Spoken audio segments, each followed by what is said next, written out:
y'all, it's Kate from the Literary Apothecary, and today we're going to do the rapid fire book tag number 2, part 2.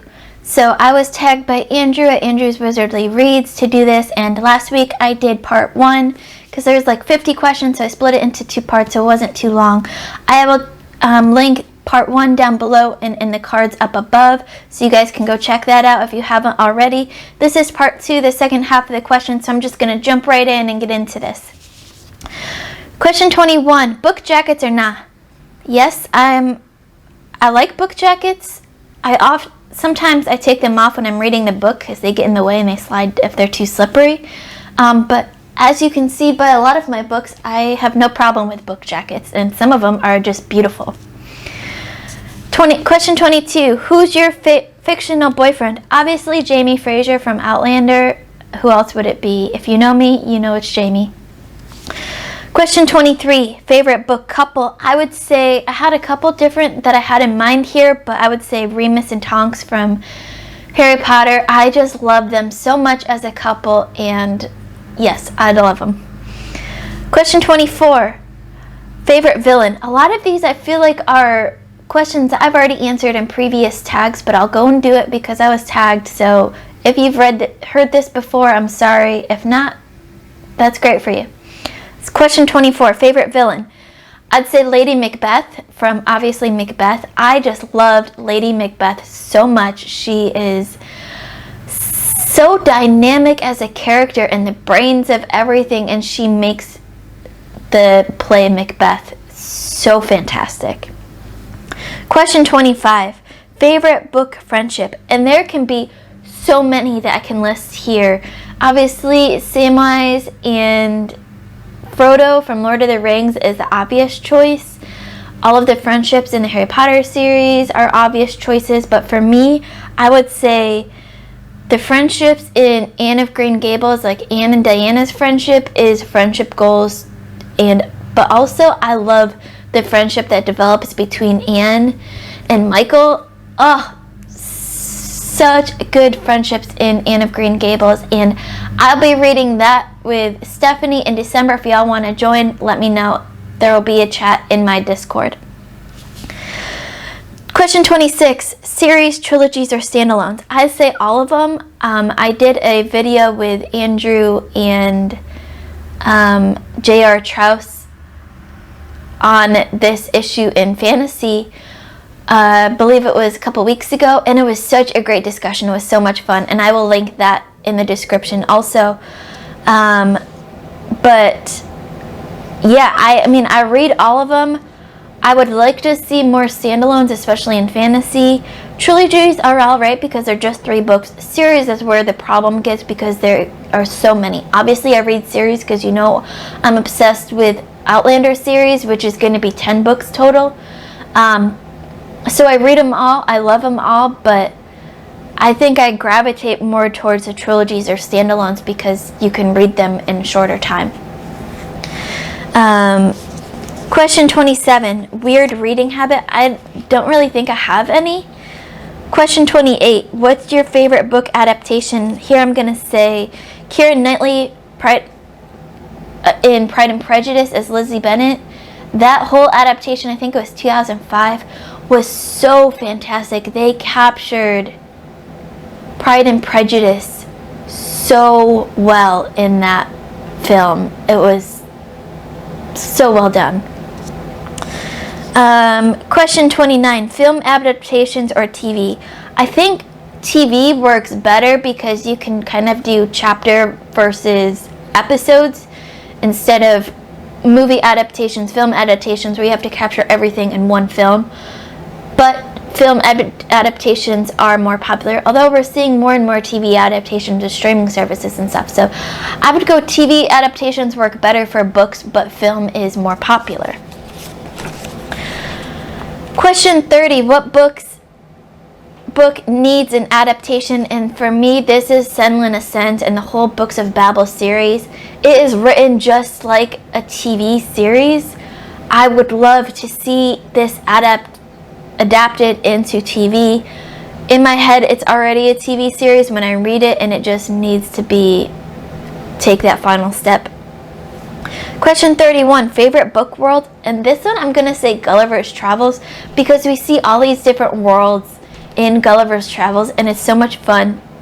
And it's a classic that not a lot of people talk about when they talk about world building, but it's so well done.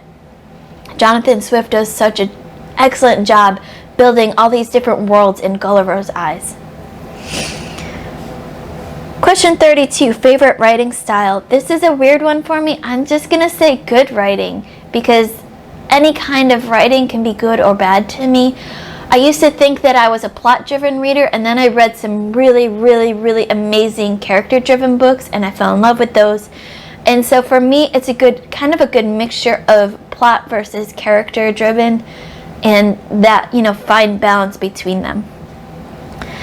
Question 33, what's a book that you love that people don't know about? And you've heard me talk about this book before. That's The Secret Life of Bees by Sue Monk Kidd. I hope people know about it now, but not a lot of people talk about it on BookTube, and it is so good. It deals with emotions so well, and it's chicken soup in book format, and everyone needs to read The Secret Life of Bees. Question 34, what's a popular book you hated?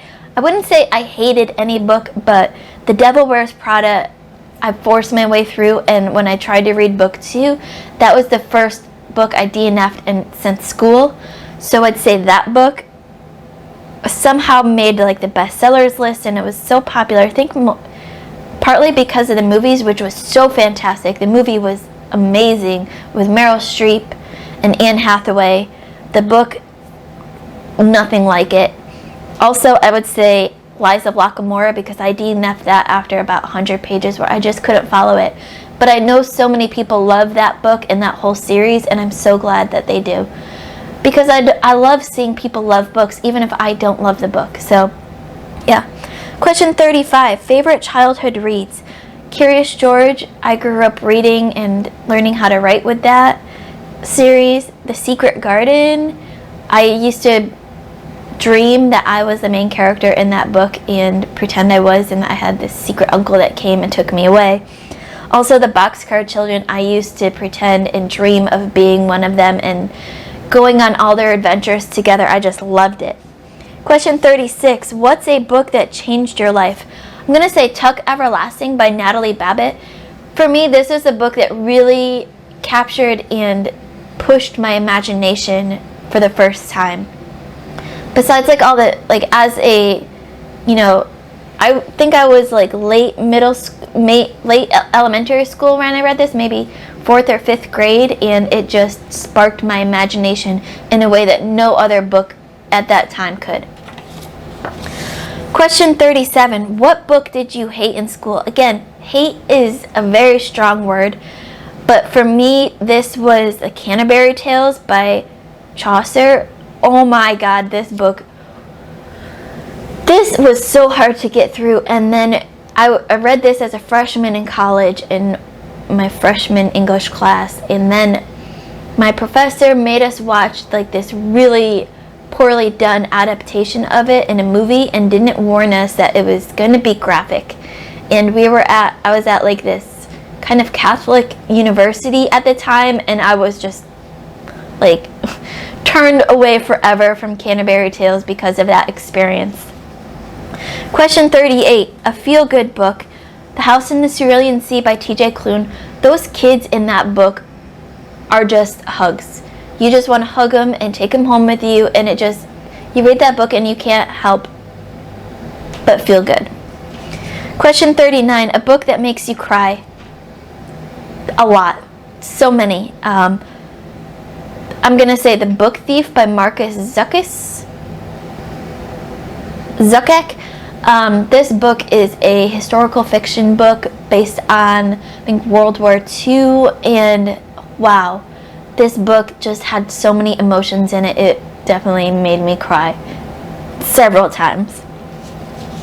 Question 40, what's your favorite reading snack? I'm going to say Chex Mix is my go-to snack. I usually put some M&Ms in there or chocolate chips, and it's just so good. I don't have a favorite snack. It's just whatever I have handy. I'm not a messy snacker, so I don't worry about getting stuff on my books or anything. So yeah. Question 41, what's your favorite reading position? My favorite reading place is in bed, and so usually I'm either sitting with my legs crossed and my back up like Indian style, or with my knees up to my chest and having the book propped on my legs. Question 42, natural light or lamplight? I want to say both, but also lamplight because it's more consistent. With natural light, especially here in North Carolina, we have clouds going by all the time, which affects the lighting. So natural light you can always control, whereas lamplight you can always control, whereas natural light you have to deal with the setting sun and the rising sun and clouds and all of that, and shadows. Question 43, outside or inside? I would say both because I used to love reading outside, but since I moved down to the south, you got to deal with the humidity and bugs and rain and crazy weather, and there was not a good place in my current living place to read outside, so I read inside most of the time. Question 44, breaking the cover or keeping it smooth? For me, this is kind of a whatever happens. I don't go and purposely break the cover or the spine of a book, but I'm not upset when it happens because to me it just shows that, you know, I've read it a lot and I've loved it. So I don't get upset when it happens, but I don't go and purposefully do it. Question 45, do you read in other languages? I wish. Maybe one day I can. Right now I just read in English. What books series do you want to finish this year? Okay, so 2 came to my mind. The Books of Babel series, The Fall of Babel by Josiah Bancroft. Book 4 in that series comes out in November, and I can't wait to read that. Alan at Library of Alexandria is currently reading the ARC for that, and he says it is absolutely amazing. Also, the Green Bone Saga, I believe the final book in this series, which started with Jade City, the Jade Legacy, comes out around November or December, and I think that's the last book in that series. So I want to be able to read Jade War first, which is book 2, and then Jade Legacy by the end of this year. Question 47, what book releases are you most excited for? So the 2 that I just mentioned in 46, Fall of Babel and Jade Legacy. Also, obviously, Go Tell the Bees That I'm Gone, which is Outlander book number 9. We've been waiting forever for this book, and I can't wait for that. And The Liar's Knot, which is book 2 in the Rook and Rose series, which started with The Mask of Mirrors, which I absolutely loved and did a live show with Leslie at the Nerdy Narrative and some friends on there, and that was so much fun. We're going to do it again for the second book, and I can't wait for that. That comes out in December. Question 48, do you have a favorite book influencer? And I'm going to say all of you that are reading this, that are booktubers, I love you all. I can't choose just one. Question 49, do you have a channel, blog, social media feed? All of the above. Obviously, you know I have a channel because you're watching this on my channel. I have a blog which is linked down below. Also, all of my social media stuff are linked down below in the description. Go check it out if you want. I'm a bit behind on my blog because that's where I put all my written reviews and my updates on my Scotland research and stuff for a book lounge. But it's still there if you want to go and check it out. And the last question is tag some friends. So I tag Leslie at the Nerdy Narrative, I tag Jessie at the Bookish Mom, and I tag Benedict at Gregory LaPerche. If you've done this before, then tag someone else. If you see this and you want to do this, you're tagged. So again, thank you, Andrew, Andrew's Originally Reads, for tagging me in the rapid fire book tag. I hope these weren't too long. I broke them into 2 pieces so they wouldn't be. And I can't wait to see all of your answers to this. So everyone that I mentioned here, I will link down below. All of the videos I will also link down below, and you guys should go check out everyone there. Don't forget to like, comment, subscribe on this video. As always, my Patreon and Discord information will be in the description below. Keep reading, and I love you all to the moon and back. Bye.